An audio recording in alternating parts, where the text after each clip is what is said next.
Bunyi bahasa. Pengertian bunyi bahasa. Bunyi bahasa merupakan unsur bahasa yang paling kecil. Istilah bunyi bahasa atau font merupakan terjemahan dari bahasa Inggris. Font yang berarti bunyi. Bunyi bahasa menyangkut getaran udara. Bunyi itu terjadi karena dua atau lebih bergeseran untuk berbenturan. Syarat terjadinya bunyi bahasa. Bunyi bahasa dapat terjadi jika memenuhi 3 syarat. Ketiga syarat tersebut adalah: 1. Adanya udara sebagai energi yang keluar dari paru-paru pada sebagian besar bahasa. Yang kedua, adanya alat ucap manusia, artikulasi. Yang ketiga, adanya hambatan. Ada 2 macam hambatan, yaitu hambatan oleh pita suara dan hambatan oleh artikulator. Proses terjadinya bunyi bahasa. 1. Proses mengalirnya udara. Ada udara yang mengalir masuk dan keluar dari paru-paru. 2. Proses fonasi. Bergetarnya pita suara karena kedua pita suara merapat sehingga glotis dalam keadaan tertutup dan tertutup rapat. 3. Proses artikulasi. Proses terbentuknya bunyi oleh artikulator. 4. Proses nasal. Proses keluarnya bunyi melalui mulut atau hidung. Klasifikasi bunyi bahasa. Bunyi bahasa diklasifikasikan menjadi 7. Yang pertama, berdasarkan ada tidaknya hambatan pada artikulasi. Bunyi bahasa dapat diklasifikasikan menjadi 3, yaitu vokal, konsonan, dan semivokal. Selanjutnya, berdasarkan rongga yang dilalui oleh arus udara. Bunyi bahasa dapat diklasifikasikan menjadi 2, yaitu oral dan nasal. Selanjutnya, berdasarkan ada tidaknya ketegangan sewaktu menghasilkan bunyi bahasa. Bunyi bahasa dapat diklasifikasikan menjadi 2, yaitu keras dan lunak. Berdasarkan lama tidaknya bunyi bahasa dihasilkan, bunyi bahasa dapat diklasifikasikan menjadi 2, yaitu panjang dan pendek. Berdasarkan rangkap tidaknya bunyi dihasilkan, bunyi bahasa dapat diklasifikasikan menjadi 2, yaitu bunyi rangkap dan tunggal. Selanjutnya, berdasarkan nyaring tidaknya bunyi dihasilkan, bunyi bahasa dapat diklasifikasikan menjadi 2, yaitu nyaring dan tidak nyaring. Dan yang terakhir ada berdasarkan arah arus udara sewaktu menghasilkan bunyi bahasa, yaitu bahasa dapat diklasifikasikan menjadi 2, yaitu agresif dan ingresif. Selanjutnya, kita akan membahas mengenai konsonan.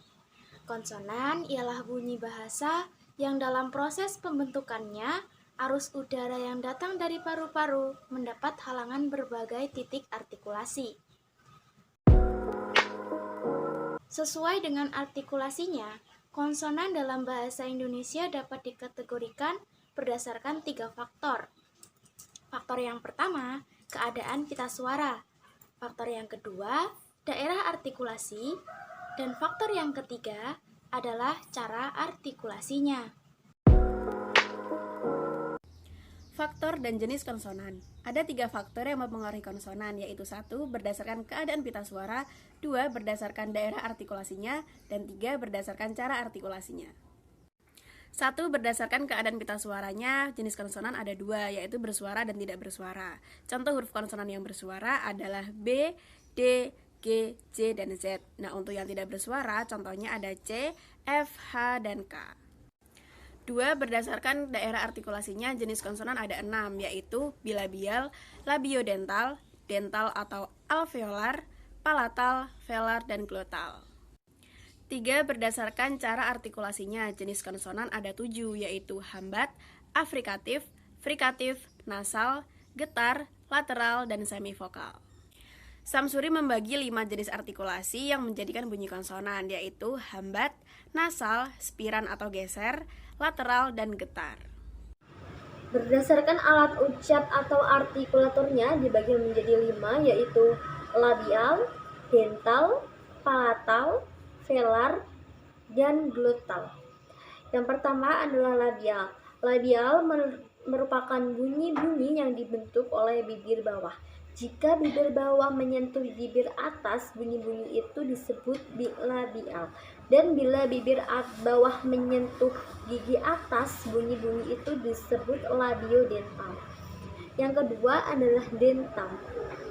Dental merupakan bunyi-bunyi yang dihasilkan oleh ujung lidah dan pada tepi bagian depan gigi atas atau antara gigi atas dan bawah dan pada bagian dalam gigi atas.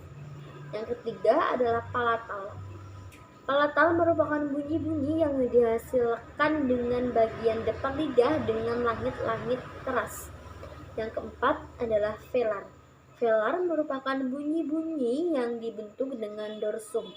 Dorsum merupakan bagian belakang dari lidah yang memanjang kira-kira 4 cm dari apeks sampai bagian belakang mulut.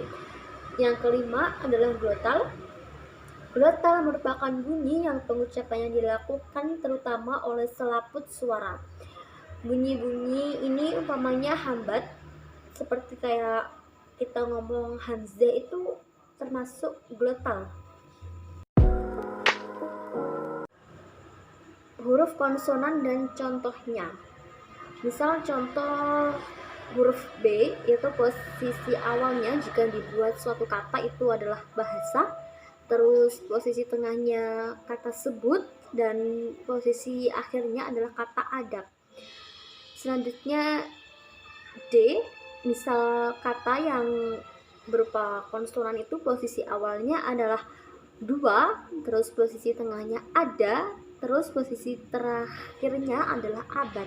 Seperti itu.